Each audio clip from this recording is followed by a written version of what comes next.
And now we're here to talk about Borderline, a movie that I Yeah. had never heard of before like a week ago.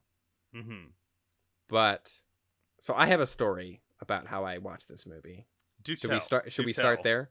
Yeah, Just you start know the there. story already, but for the listener. So we were researching what movies to watch and this movie came up. I was like, this seems like an interesting thing that doesn't get talked about a whole lot, and it's kind of a cool deep cut, maybe lesser known or sort of more kind of independently produced movie. And it does exist online to watch, but in researching it, we both found out that a 16 millimeter print of this is owned by the New York Public Library. Yeah. It just says that on the Wikipedia page for it. It's like Right. there's a 16 millimeter print in the New York Public Library. So since I live in New York, I was like, will they let me just watch that one?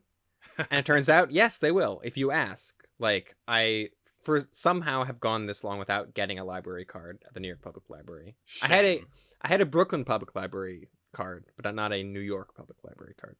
So I went to the the main branch, the Ghostbusters one, to get my library card, and it was very frustrating to have to wade through tourists. It's an amazing building, but it was annoying to have to wade through tourists. I was like, I'm here for library stuff. Excuse me.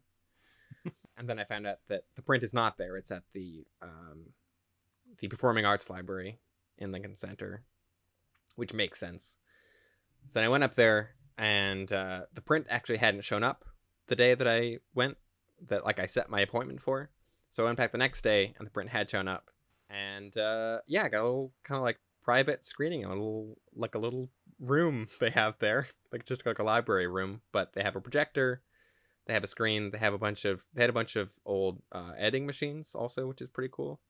Wow. It was I, like a screening room that they used for this kind of thing. I don't think it was built for that purpose. It was sort of more like a classroom or like a conference room sort of thing. I see. But yeah, they have a 60 millimeter projector. I think the print that I watched was struck, I think, in the 80s after the movie was sort of rediscovered. Mm-hmm. So it was not an original print of it, since I think it was shot on 35 millimeter, and it was naturally would have been shot on nitrate. Yeah. So I don't think they would have let me watch a nitrate print. But shout out to John at the New York Public Library for projecting it and talking to me about old film stuff. Oh. And yeah, I thought this was a cool and unusual movie for when it came out. I gotta say, I didn't watch it under such special circumstances, and when I started watching the movie, I was like, ugh. Ah. I started watching it and I was immediately like leaning forward, like, all right, I'm gonna like watch this thing in a very academic way and like try to absorb as much of it as I can. Yeah, if you have a projectionist who is projecting it just for you, it's not something that you can easily just tune out, you know? Yeah. I had to score it myself. It's a silent print, so I had to just throw headphones on and listen to some contemporary classical music on Spotify just to give it some score. Mm-hmm. Which I found out is very different from the score that is on the version of it that's online. I don't like that score. I think that's part of why I wasn't feeling the movie at the beginning. I'm curious how much that would affect it, right? Because it's like neither of the scores that we watched it with, I think, are original to what, I don't think this movie has a canonical score to it. We should probably talk about what this movie is and what it's about and who made it. Yeah. I mean, I guess I'll just on the music really quick. Like the music on the Criterion release of this is some kind of like freeform jazz kind of stuff, and which I don't conceptually have a problem with, but I felt like it didn't really fit very well to the scenes that were happening in the movie. It felt like tonally it was very dissonant, and it was really like taking me out of the movie. And so the first like half of the movie, I was like kind of hating it, and then I was like, all right, let me reset. Let me reset my mind. I put on some different music that I just found off YouTube, and I was like, let me focus in again on what's happening, and I did appreciate it afterward. So wait, what was the music that you found? I just searched for mystery movie score. Okay. And then played whatever playlist came up on YouTube. Yeah. Because I listened to it with what's his name, Max Richter, I think is the composer, who has done I think a couple film scores, but is more of a kind of like contemporary classical composer. His one thing that he's most famous for is On the Nature of Daylight, which is in every movie, every TV show. If there's a sad scene, that piece plays. It's in so many things. It's very good, but it's also at the point now where if I hear it in something, I'm just like, oh, here we go. It was maybe a little bit dour for. I mean, the movie's not the most chipper movie in the world, but it maybe could have used something a little faster tempo. But anyway, right. This movie is made in a fashion that is very inspired by Soviet montage. Mm-hmm. It's about something I think a little smaller scale than Battleship Potemkin. Yeah, but a little more emotionally driven. But it's applying a lot of the same sort of techniques. Mm-hmm.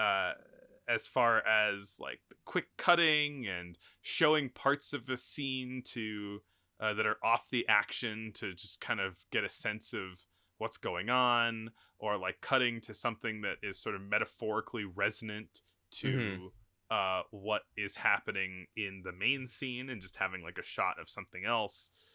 Yeah, I think that's part of what was sort of putting me off the movie a little bit, because I think that like when you combine it with this kind of like wordless emoting, it feels a little formless. But I think that some of it was quite well done, especially around the end of the movie. Yeah, well, I think especially early on, the movie doesn't give a lot of. It's not really prioritizing narrative clarity. Like, for the first half, I didn't really understand what was happening in terms of the plot or how the characters related to each other, or, you kind of pick up things just by how people are reacting to certain things. But it's like, there's very few intertitles in this, and it starts kind of en media res. Like, it doesn't really have like an introduction where you like meet all the characters and find out who they are. It sort of starts with like the plot already in motion. And it's really going for, I think, the kind of montagey editing, also just the writing and the performances are really going for sort of creating a feeling over narrative clarity, right? It's like a lot of the reasons for individual shots or individual edits are not to sort of like convey a specific piece of information, but more to kind of give an emotional feeling. Yeah, it's vibes forward, which I think maybe stands in contrast to Eisenstein, at least what we've seen of him, because like Eisenstein is building a vibe, but every cut has a purpose. Mm-hmm. And I think sometimes this is doing some cutting that like I'm like, okay, but why did you do that though? Yeah, there's a lot of like thematic intercutting, right? Where it'll cut from a person to just like wind blowing through some trees, or a kitty. There's some of it which is very abstract, right? And some of it which I think is like really, really great uses of like match cuts. There's a couple really, really good match cuts in this movie. Yeah, definitely. One with two knives that is like perfect.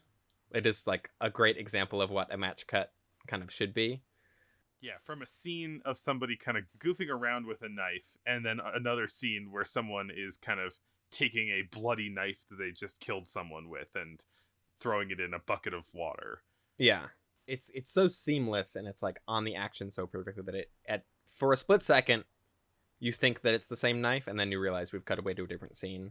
Yeah, it's very good. There's something happening on one side of a door, and someone's got their hand like on the door handle.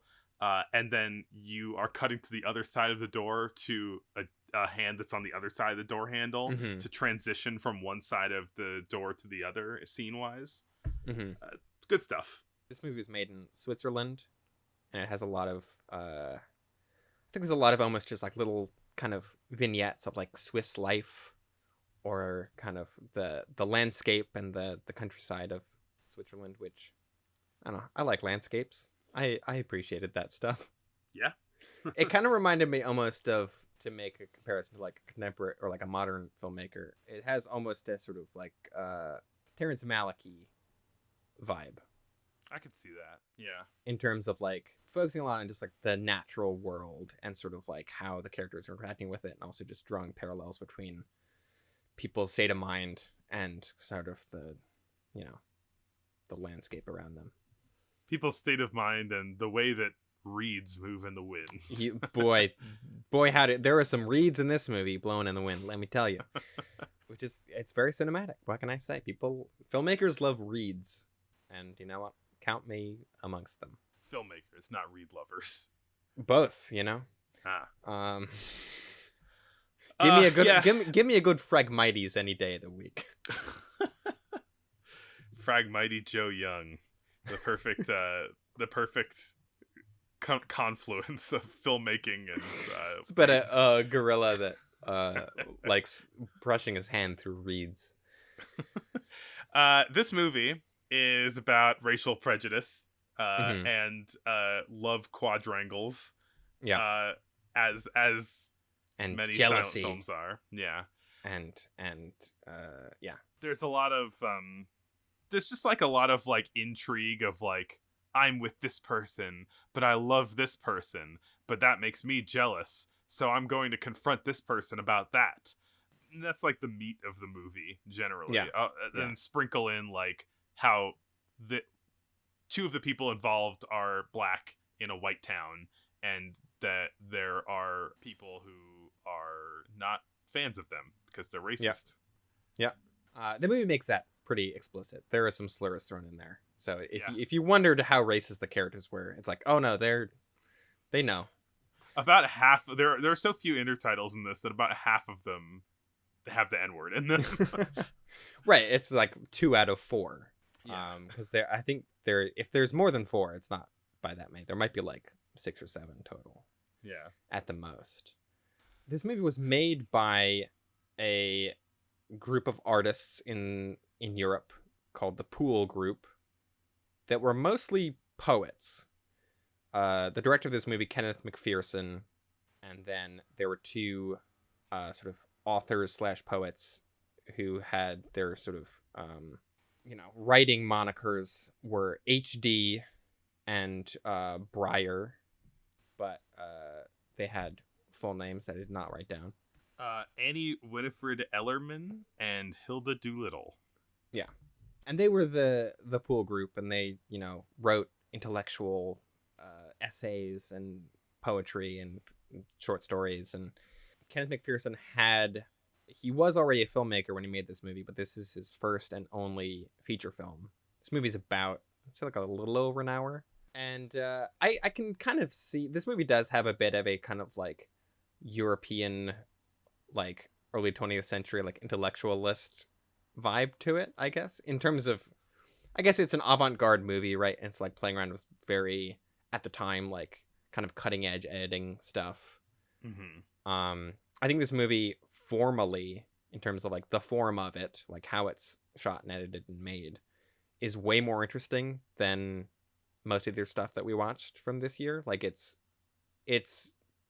trying stuff, right? It's trying a lot of match cutting and a lot of fast edits and sort of like playing around with time and space in terms of the editing and how it's being shot, and like it's playing with really big ideas of like prejudice and sort of like interpersonal relationships and things like that.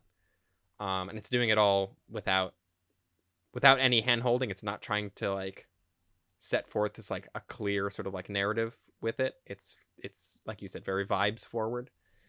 So I appreciated those things about it, that it was like, I don't know, it was trying stuff. And I don't know if I would necessarily call this an experimental movie. Maybe for the time it was. It's using an uncommon style, I suppose. Yeah. I don't know if it necessarily did any like one thing that had not been done before, but it was doing stuff that was it was using uncommon filmmaking techniques for a unique narrative purpose, I suppose. Yeah.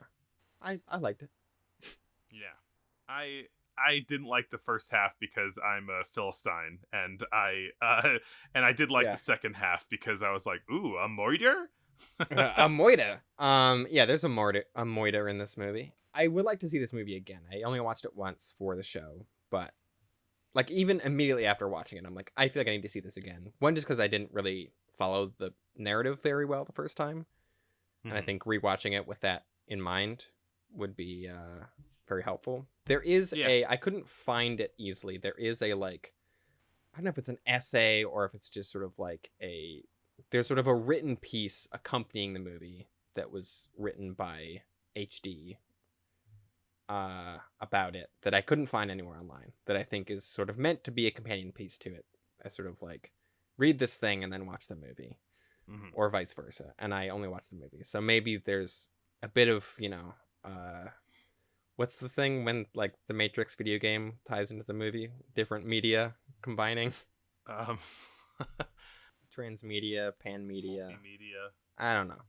But there might be an element of that where it's like you're supposed to actually read this thing along with it, and I didn't do that.